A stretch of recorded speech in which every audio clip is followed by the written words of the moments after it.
When you're preparing your pens for predators, you want to make sure that you have an outside foundational boundary.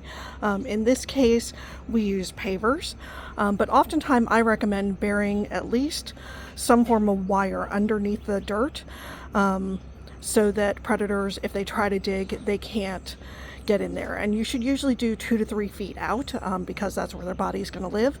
I do have that over here on my large goose pen. You obviously can't see it underneath there, but I assure you there's wire underneath there. For these pens, we use these kind of temporarily, if there's somebody that's injured or new.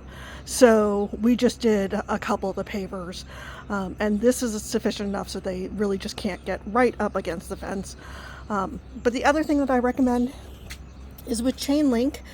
Geese can still get their heads through this, and I have actually seen, not obviously this kind of chain link, but the kinds that do have more of the links, and especially at the bottom where they kind of fold up, I've seen geese get their head through here, slice their necks open, and die.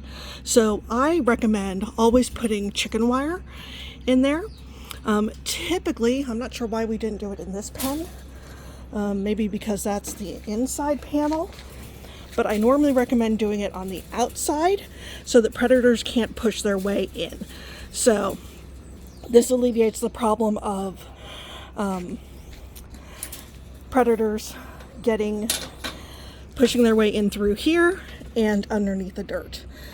And then geese can't, they can pull their head through, push, but they generally don't want to. There's a lot of resistance there. We just use these little hog clips. We got them at Home Depot, so they're just a clip and like a special plier tool that bends it around. So, and then we just kind of attach them enough so there's a little give, but not a lot. Highly recommend doing that at least up to that 3-foot mark. And see, we've done it with all of our pens all the way around.